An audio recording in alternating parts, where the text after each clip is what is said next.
دا د خلکو په اوږو بار د هغې کورنۍ د 14 شهیدان شویو کسانو جسدونه دي چې د چهارشنبې په شپه د علشیر تریزۍ ولسوالۍ په بخانه کلي کې د ناپېژانده کسانو له لوري په بېرحمانه توګه په شهادت رسېدلې. د یادې قرباني شوې کورنۍ اقارب وایي چې دغه پیښه د شپې 8:30 بجې رامنځته شوه. دوی زیاتوي چې په دغه پیښه کې د یوې کورنۍ 14 غړي په شهادت ورسېدل. 2 سړي، 6 ښځې او 15 ماشومان پکې موجود وو. دوی وایي چې له هیچا سره یې شخصي دښمني نه درلوده. دې کې 14 نفره ټوټل شهیدان شوي دي، خو دې 15 نفره وړه ماشومان دي او د نور ستر دي. ډېر داسې کورونه دي چې هغه د ولمانه بل ځای نه راغلي وو، هغه کې وفات شوي دي. دغه پیښه په 8:30 بجو سهار کې شوې ده ټایم کې. بیا چې کله دا پیښه وشوه موږ ته ولسوالي اول راورسېده، بله پستې مستې نه وې، ولسوالي موږ ته راورسېده. حتی کې چې اول حکومت د مړي زخمیان دغه دوی راپورته کړه او یوړل هسپتال ته، ملکي هسپتال ته، یغه نه بیرته بیا موږ ته خپل امانات خپل مړي ښه بعد وسپارل. او په دې پیښه کې موږ ته هېڅ چا سره نه دښمني وه، نه ښه و نه باد و، نه په چا نه موږ شک لرو. خو د کوم پیښه چې دوی هغه کړي څو نفر دي مشکوکه، هغه دوی نیولي دي، ولسوالۍ ته یې بولي دي. خو دا پاته نه لګېږي چې تاسو آیا رښتیا او یا غلط، هغه دوی ته جنایه نه پاته بیا لګېږي. سیمهوال هم یاده پیښه ډېره دردونکې یادوي او له امنیتي مسؤلینو غواړي چې قاتلین د زر تر زره ونیسي او د نورو خلکو د عبرت لپاره د سخته سزا ورکړل شي. پیښه یقینا ډېره خواشینونکې پیښه ده.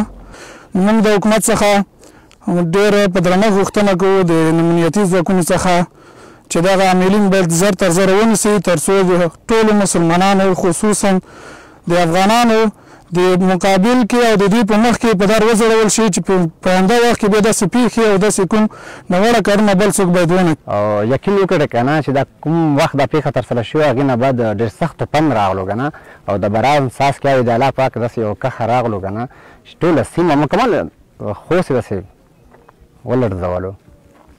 او موږ بس دغه غوښتنه ده د دولت نه چې داسې پیښې باید مخنیوی وکړي. بل لور ته د خوست ولایتي مسؤلین د قرباني شوي کورنۍ غړیو او ولسونو ته ډاډ ورکوي چې د یادې پیښې د مجرمینو په نیولو پسې هر اړخیزې پلټنې پیل کړي او 4 شکمن کسان هم نیولي چې څېړنې ترې روانې دي او وروسته به عدلي او قضایي ارګانونو ته وسپارل شي.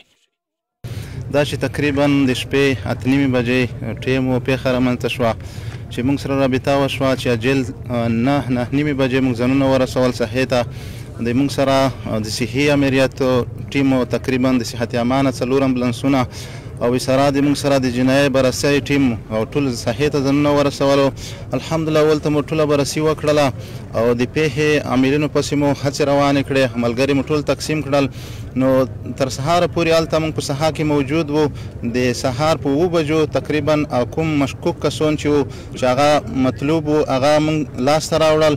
تقریبا 15 نفر د پیښې په تړاو هغه نیول شوي دي او نور هم پلټنې روانې دي د پیښې په اړه چې څومره په دغه دوسیه کې مشکوک کسان دي هغه به انشاءالله نیول کیږي.